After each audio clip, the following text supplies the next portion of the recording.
Lily was only 9, but she'd been counting down the days to her art performance with a kind of innocent excitement only a child can have.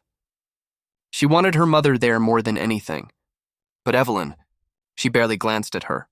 "It's just a silly performance," she said coldly, brushing Lily's little hands away. "Simon has something urgent. I'll come back once I've handled it." I'll never forget the look on my daughter's face, the way her smile fell, the tears clinging to her lashes. Watching her try so hard not to cry felt like a knife twisting in my chest. 10 years of marriage. And still, Evelyn kept running back to another man's home. To Simon, her so-called foster brother. She always had an excuse ready. He just returned to the country. He doesn't know anyone. He's raising his daughter alone. But what about our daughter? For 9 years, she's played mother to someone else's child, while ours grew up waiting and breakings in her absence. So when Evelyn walked out on us again, Lily and I made an unspoken promise. This time we wouldn't forgive her. I can still see that moment clearly. Evelyn walking out of our house again, her back to me and Lily, her steps firm, her heart elsewhere. She didn't even hesitate. "Take care of Lily," she said flatly. "Once I'm done helping Simon, I'll be back." But I knew better. When she left, it meant nights, sometimes days, of silence. Lily tugged at her mother's skirt, her voice trembling. "Mom, will you really come back tonight?" Evelyn didn't even turn around. "Of course, sweetie." Mommy promised. Promises. That word meant nothing in our home anymore. From the day Lily was born, Evelyn had been a ghost in her own family. Our marriage began as a business arrangement, the perfect alliance between two families, but in the early years, we at least tried. She was gentle once, even kind. Then Simon entered the picture and everything changed. Evelyn's warmth drifted toward him. Her nights grew longer, her excuses sharper. Even when she found out she was pregnant, she showed no excitement, only distance. After Lily was born, I took over everything. I held her during her midnight cries, fed her, rocked her to sleep, all while making sure Evelyn could rest undisturbed. But just weeks later, she was gone again, running to Simon, leaving behind her nursing child. For years, I fought in the business world by day and ran a home by night, being both father and mother to our daughter. Evelyn, meanwhile, drifted further away, pouring her love and care into Simon and his little girl. Now, our home felt colder than ever. Even for Lily's annual school performance, the one thing she looked forward to all year, Evelyn chose to stay away. As Lily's eyes filled with tears she tried so hard to hide, my hands trembled when I reached for my phone. This was my last attempt, my last hope that somewhere inside Evelyn, a fragment of maternal love still existed. "Evelyn," I said softly, "Lily's performance is about to start. Can you come?" "She really wants you to see it." Her reply came sharp, impatient. In the background, I could hear laughter, Simon's voice, a child giggling. "Benjamin, how many times do I have to say this? Simon needs me more. He's raising a child alone. Do you think that's easy? Lily's just being dramatic. Don't you as an adult understand priorities?" Then came the final blow. "It's just a silly school show. Record it, stop bothering me." The line went dead, and something inside me did too. Evelyn's name had long stopped meaning warmth or home. It was just an empty sound, a label that no longer belonged here. That night, I took Lily to her performance alone, just like always. Afterward, while she smiled weakly through the applause, I scrolled through my phone and froze. Simon had posted a photo. He and his daughter were laughing, and behind them stood Evelyn, her expression soft, almost tender. The three of them looked like a perfect little family. Simon's daughter was holding a limited edition princess doll, the exact one Evelyn had promised to buy for Lily as a reward after her show. Just last night, Lily had whispered to me, "Mommy said she'll bring me that doll after my performance." She promised. And now, seeing that same doll in another child's arms, Lily's fragile world shattered. Her tears came fast, unstoppable this time. "Daddy, doesn't Mommy love me?" Why does she always lie? I pulled her close, holding her trembling body against my chest. My voice cracked as I whispered, "Maybe it's time we stop waiting for her, Lily." She nodded, her little fists clutching my shirt. "I don't want a mommy who makes Daddy sad." In that moment, I knew. The marriage I had been fighting to save was already gone. 10 years. That's how long I'd been pretending this marriage still meant something. On the outside, I played my role perfectly. The loyal Lin family son-in-law, the capable businessman, the steady partner in their empire. But inside our home, it was just me, managing the house, raising our daughter, keeping everything from falling apart. Evelyn was impossible to please, her food, her clothes, her lifestyle, but I handled it all. I coordinated with chefs, stylists, assistants, all to make sure she looked flawless for the world. Even her public image, that polished, elegant facade, was my creation. At work, I made sure our business alliances ran smoothly, taking on more than my share to keep the peace between families. But the moment I was free, I turned my attention back to Lily. Every spare second went to her, teaching her to walk, to speak, to dream. I was there for every recital, every report card, every scraped knee. And Evelyn? She missed it all. Every milestone, every birthday, every moment that mattered. When Lily called out for her mother, all she ever got was silence. Evelyn never missed a chance to remind me of Simon's struggles, the poor single father who needed her constant help. She wanted me to be understanding, to be patient, but in truth, thanks to her, I'd been living more like a single father than Simon himself. I had a wife in name only, a ghost tied to me by paper, not love. And over time, even Lily stopped asking those heartbreaking questions like, "Daddy, when will Mommy come home?" Then came last night, Simon's smug post on social media. Just one photo, but it was enough. Enough to ignite every ounce of anger, disappointment, and humiliation I'd buried for years. Evelyn's constant boundary crossing, her late nights, her excuses, it all pointed to the same truth. This marriage was nothing but a cover. Still, I didn't show it. I'd learned long ago how to stay calm on the surface while everything inside me burned. The next morning, I followed my routine as if nothing had happened. I dropped Lily off at school, watched her disappear through the gates, and drove straight to the office. But even in the middle of my morning meeting, as department heads gave their reports, a thought was tightening inside me, like a wire pulling taut.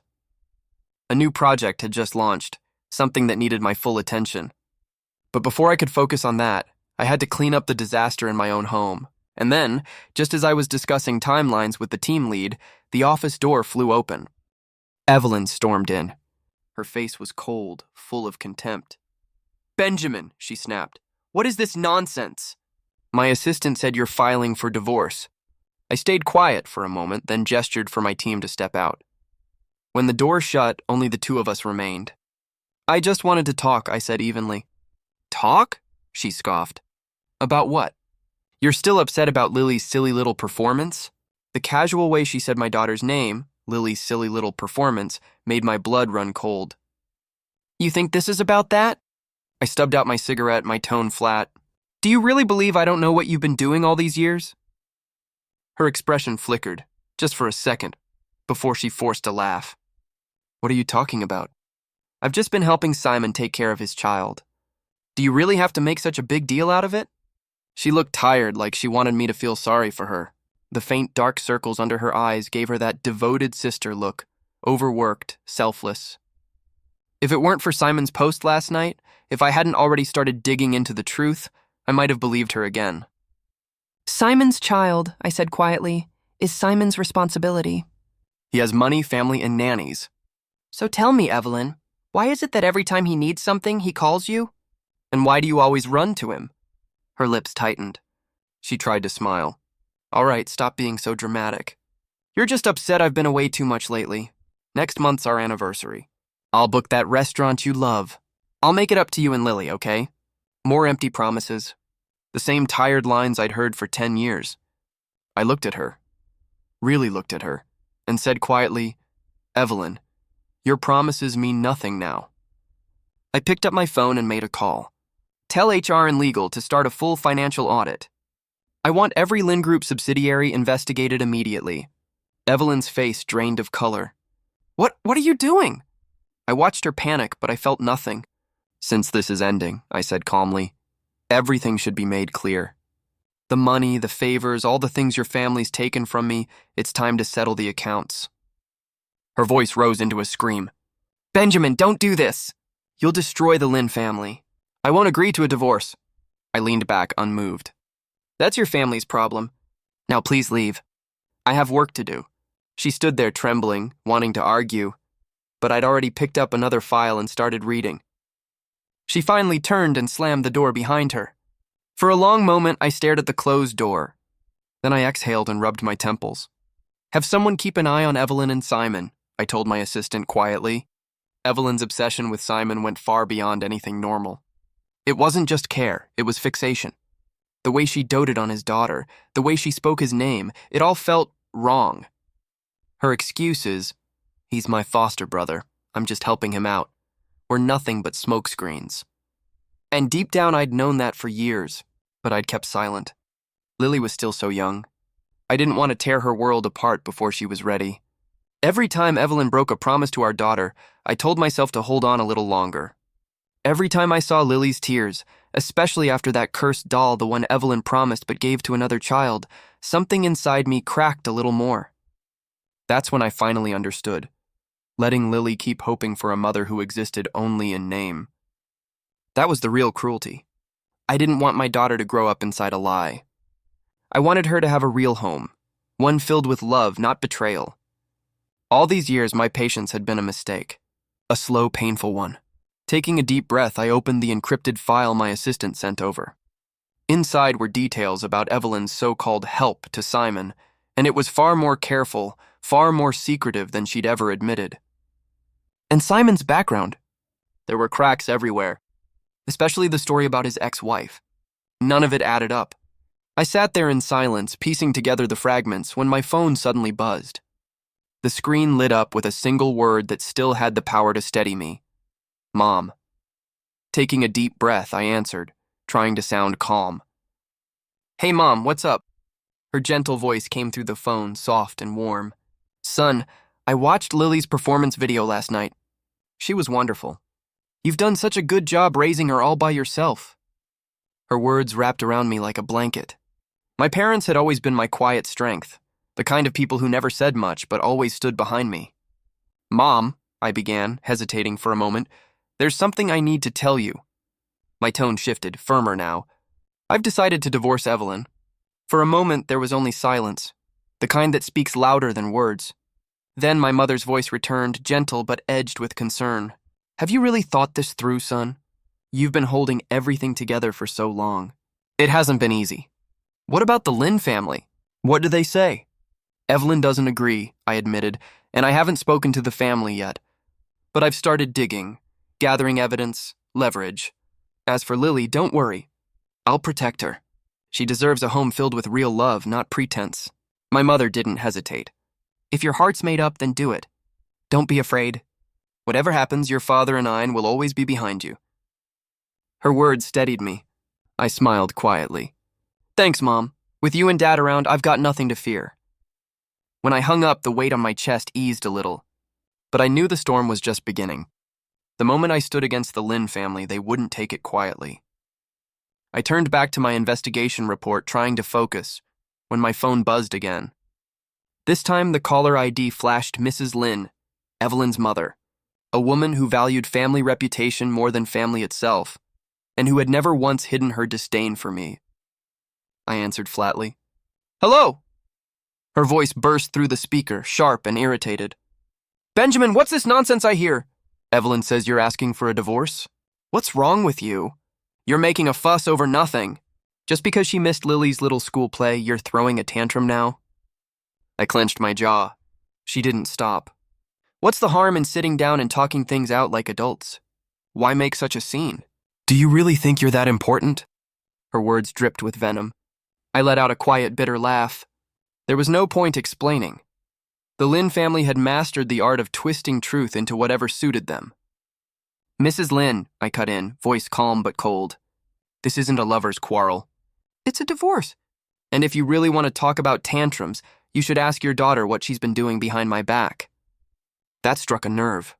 Her tone shot up, shrill and defensive. Don't get cocky, Benjamin.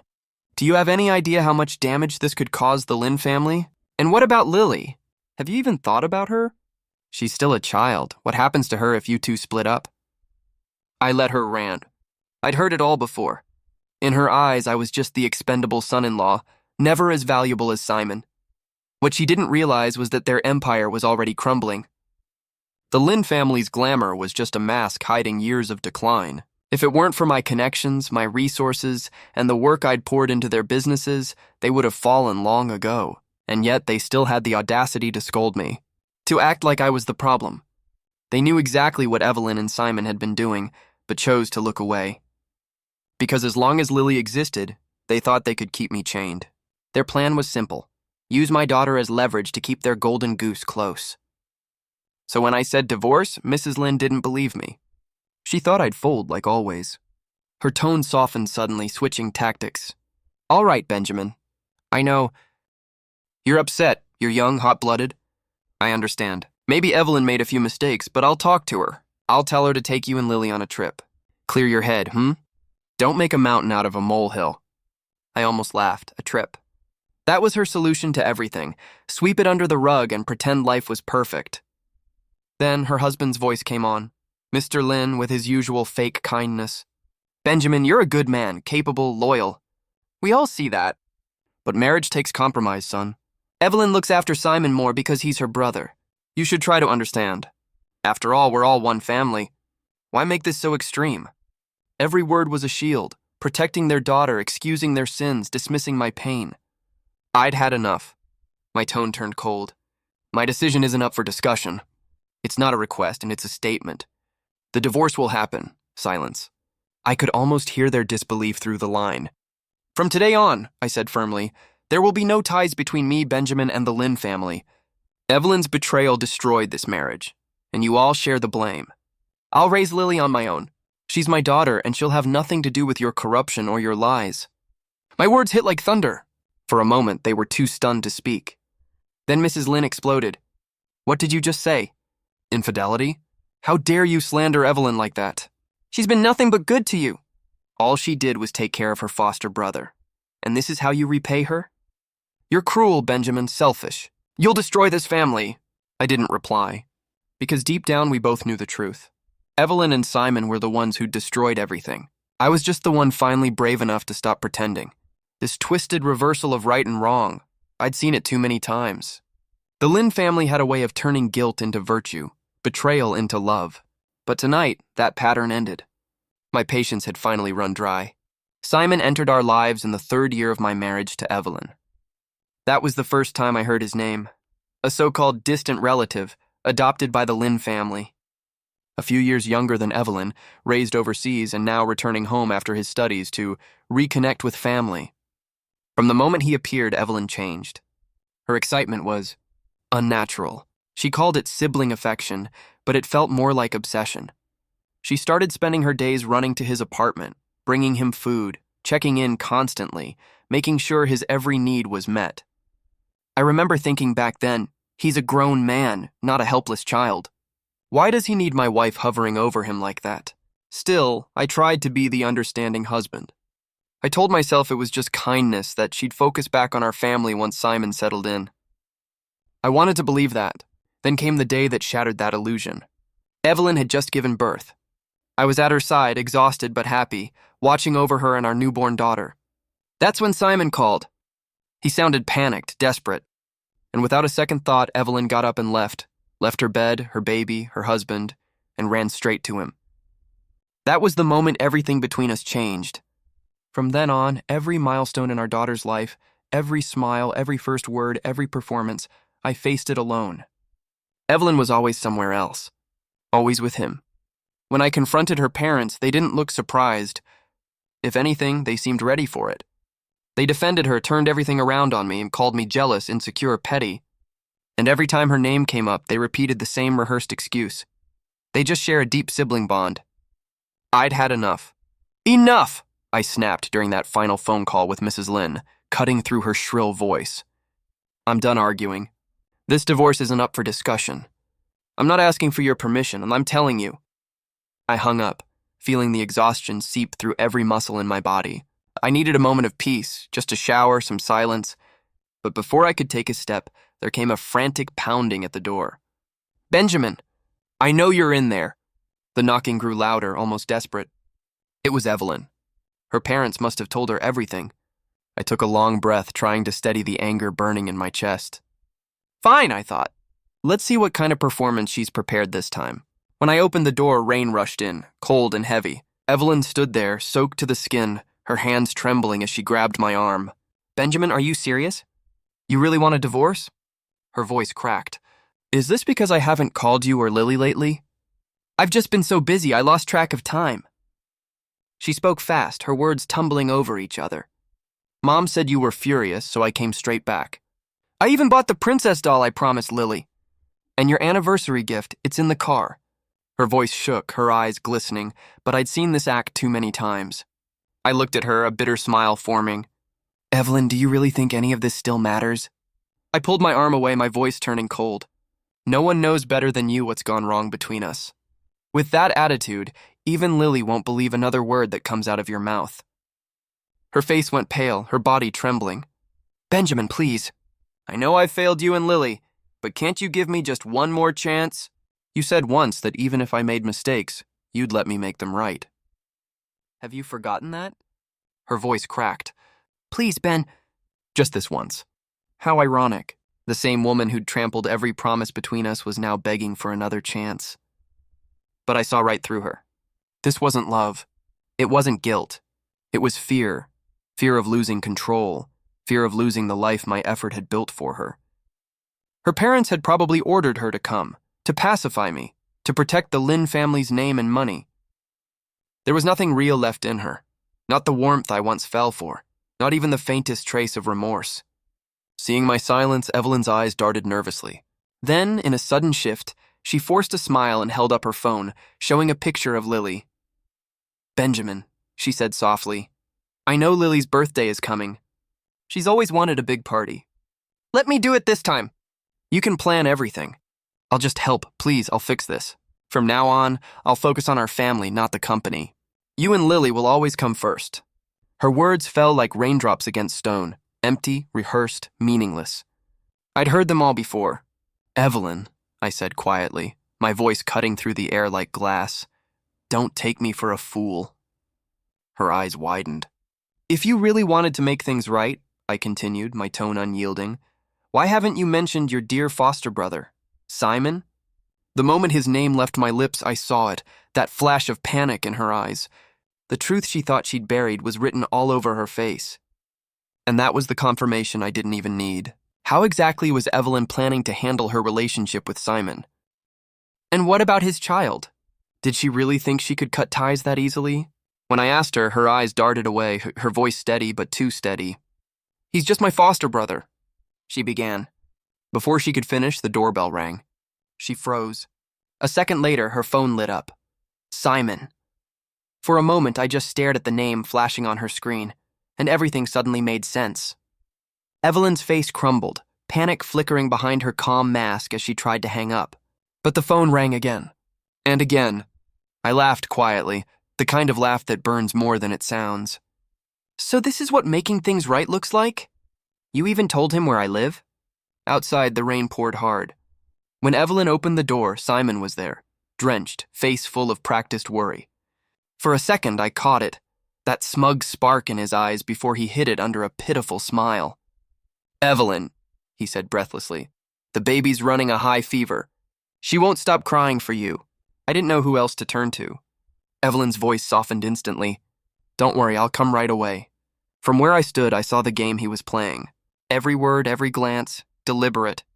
She keeps calling for her mommy, he said again, eyes sliding toward me, that word heavy with mockery. Evelyn, still blind to it all, turned to me nervously. Benjamin. Simon soaked. Could you get him a towel? A towel? For the man she might be cheating with in my own house. I could almost laugh from how absurd it was. Then, as if it wasn't enough, she said the unthinkable. Benjamin, let him stay here tonight. I'll explain everything tomorrow. My patience snapped right then. This was my home, not a shelter for betrayal. I didn't yell. I didn't argue. I simply called security. The guards arrived within minutes. Evelyn's face went pale as she stepped in front of Simon, desperate. Benjamin! He's drenched! Can't you let him stay just one night? How can you be so heartless? I looked at them both, cold and done. Escort them out. The doors closed behind them, and silence filled the villa. Heavy, hollow, almost too loud. I stood there for a long time, rubbing my temples, wondering how love could turn into something so poisonous. The next morning, life carried on, at least on the surface. I was just wrapping up work when chaos stirred outside my office. Before my secretary could stop her, Evelyn appeared, dressed perfectly, holding a beautifully wrapped box. "President, I'm sorry," my secretary whispered. "Mrs. Lynn insisted." Evelyn smiled sweetly, stepping closer. "Benjamin, I came to talk about Lily's birthday party. And to give you this." Her tone was honey smooth, too sweet to be real. She handed me the gift box like it could erase everything. "Last night, Simon, the lies." "Please don't be angry anymore," she said softly. But I wasn't fooled. Evelyn never came to my company, not unless she wanted something. This wasn't guilt, it was strategy. A desperate attempt to stop the divorce. "Evelyn," I said flatly, "this act is pointless." Her smile faltered. "Why are you being so cold? I just want to make it up to you and Lily. Is that really so wrong?" And then, as always, she brought up Simon. "You're still angry about him, aren't you?" "He's just my foster brother. I was only helping him." Her voice trembled with practiced innocence, but all I felt was disgust.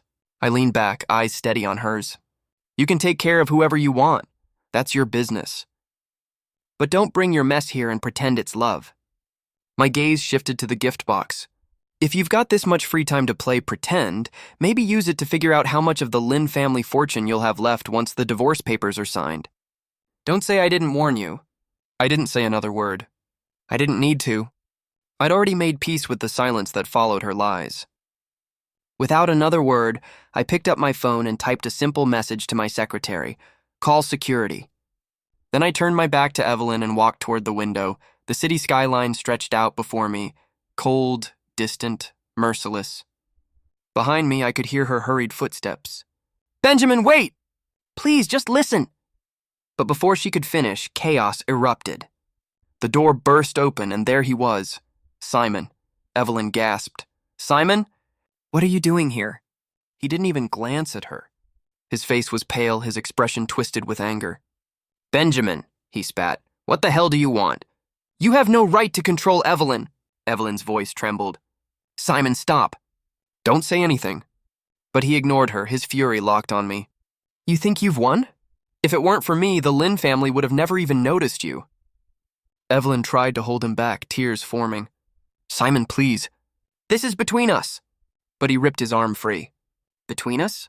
"Evelyn, you promised me." "You said the first person I'd see when I opened my eyes would always be you." "Now you're abandoning me. For him?"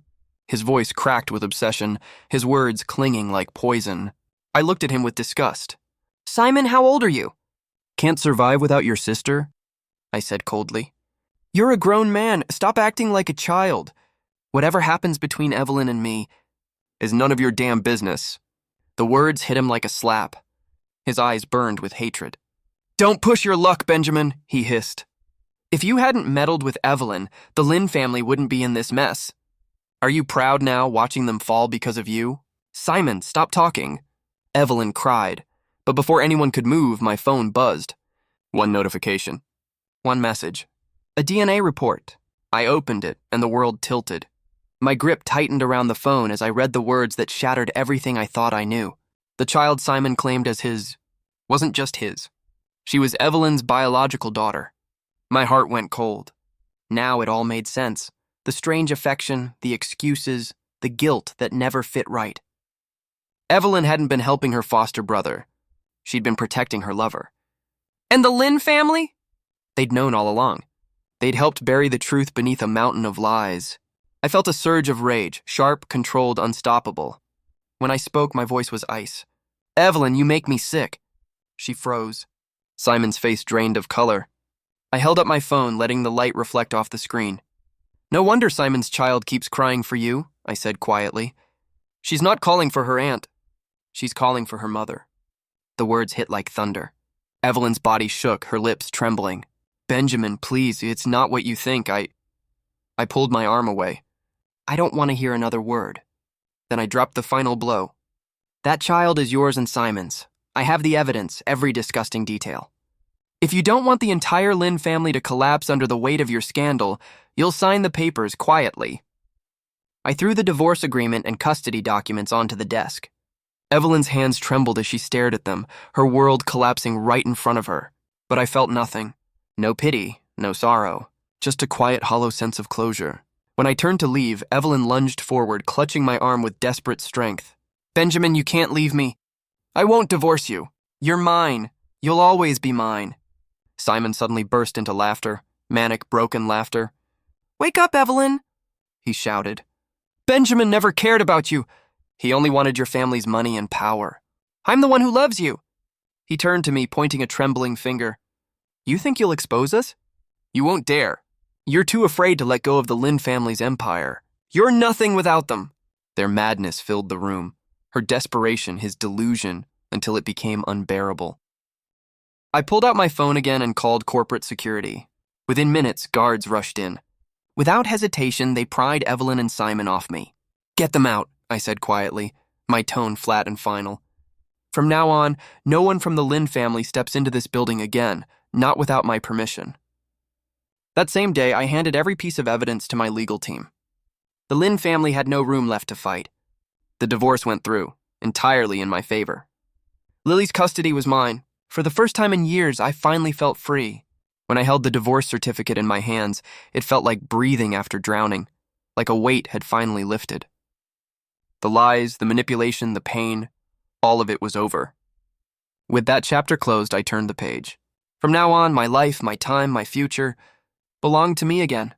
After the divorce, I buried myself in work. Days blurred together, endless meetings, late nights, skipped meals. The company became my escape, my shield, my punishment. Whenever I took a break, it was only to visit Lily or have dinner with my parents. Slowly, under their care and my presence, Lily began to smile again. That bright, carefree laugh I'd thought I'd lost forever returned, soft and genuine. But even iron wears down. Even the strongest walls crack. One night, after finishing a particularly grueling project, I started my usual drive home. Halfway there, a blinding pain tore through my head. The world spun. I barely managed to pull the car over before everything went black. When I opened my eyes again, I was in a hospital bed, the sterile light above me flickering faintly. My arm ached from where I must have fallen. And then, the door opened. Standing there was Melissa. Her presence caught me completely off guard, my old college classmate, holding a small lunchbox, smiling with relief. Benjamin, she sighed, setting it down gently. You scared me half to death. Her voice, calm, teasing, warm, felt like sunlight breaking through a cold morning. I didn't expect our reunion to happen like this, she joked lightly. I blinked, still dazed. Melissa? You're the last person I thought I'd see here. She laughed, pouring out a bowl of porridge from the lunchbox. I moved back recently, she explained.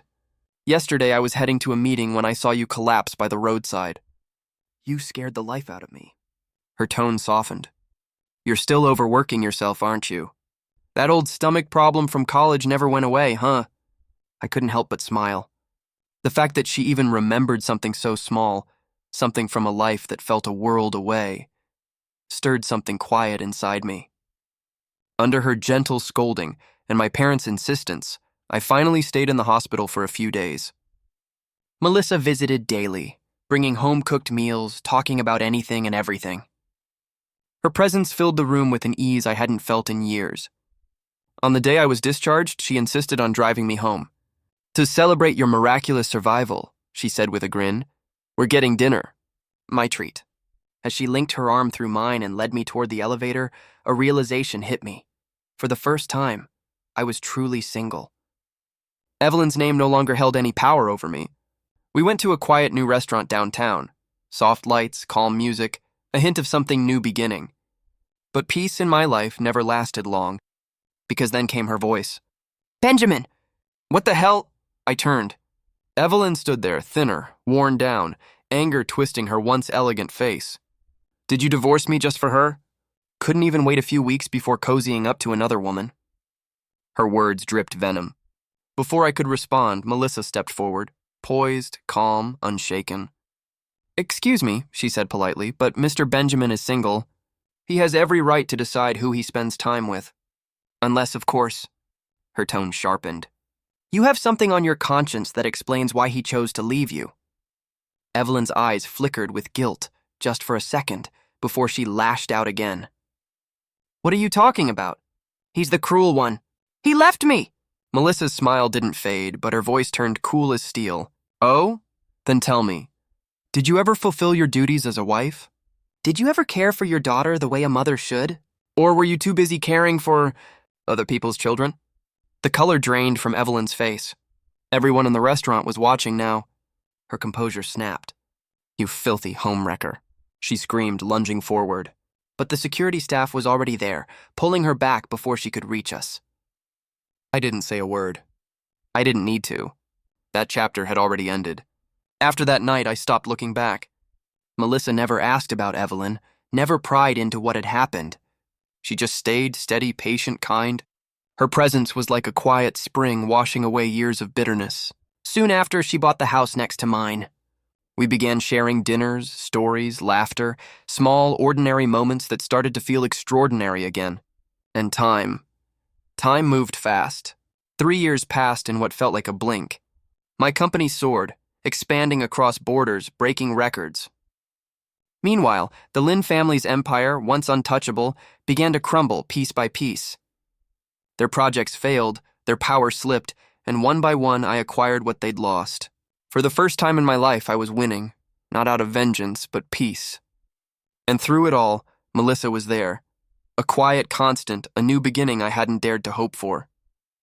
What started as simple companionship between two people who understood pain slowly grew into something deeper, something real. Melissa and I had built our bond on honesty, laughter, and quiet moments that didn't need words. She was my calm after years of chaos, and I was the shoulder she could finally lean on. When we decided to marry, there were no extravagant halls or glittering chandeliers, just a garden filled with soft music, the laughter of loved ones, and the scent of fresh flowers carried by a gentle breeze. It wasn't about luxury, it was about peace. Lily, now older and glowing with joy, stood proudly between us as our little bridesmaid. Her smile was radiant, her eyes clear and full of life. When she handed us our rings with her tiny hands trembling just a little, I felt my throat tighten. I took a deep breath, my vision blurring for a second. It wasn't just a wedding. It was the closing of one painful chapter and the beginning of something pure. As I slipped the ring onto Melissa's finger, I silently thanked the universe for giving me the courage to walk away from the storm that had once been my life with Evelyn. I had fought so hard for peace, for Lily, for myself, and now at last we were standing in the light. Our home quickly filled with warmth and laughter. Melissa became pregnant a few months later, and the house felt even more alive. I began stepping back from the constant grind of business, assigning projects to my most trusted people, and cutting down on social obligations. I wanted to be there, truly present for Melissa's cravings, Lily's bedtime stories, and those quiet evenings when we'd all sit by the fireplace and just exist together. Evelyn and Simon's names rarely came up anymore. They had completely vanished from our world, like ghosts fading from memory. But occasionally my parents would still bring them up, news carried by distant relatives or old acquaintances. The once mighty Lin family had fallen hard. Without my backing, their empire crumbled piece by piece. The projects I took from them thrived under my company's name, while their fortunes slipped through their fingers like sand. Evelyn and Simon, who once stood on a pedestal of arrogance and deceit, were now struggling to stay afloat. Rumor had it they argued endlessly, over money, over mistakes, over whose fault it all was. Their voices echoed in the gossip mill. "If it weren't for your stupid plan, Benjamin wouldn't have destroyed us." "Oh, please, if you weren't so useless, maybe he would have stayed." My name would come up sometimes, but never with affection. Only bitterness. Only regret. When my mother once mentioned them during dinner, I smiled gently and shook my head. "Mom, let's not talk about them anymore. That part of life is over." My father emerged from the kitchen just then, holding a steaming dish of vinegar-braised fish, my favorite since childhood. The aroma filled the room. Lily rushed to pull out a chair for me, her voice sweet and cheerful. "Daddy, sit here!" Then she grabbed a soft cushion and placed it carefully on Melissa's seat. "Mommy, you sit here, it's more comfortable." Melissa laughed, her hand resting gently on her growing belly. My parents smiled, their faces glowing with quiet pride. As I looked around that table, at my loving wife, my precious daughter, and the parents who had stood by me through every storm, a deep, indescribable peace settled over me. For the first time in years, there was no tension in my chest, no shadow in my mind. After all the betrayal, the loneliness, and the darkness I had endured, I had finally stepped into the light. And in that moment, surrounded by the people I loved most, I knew this was what true happiness felt like.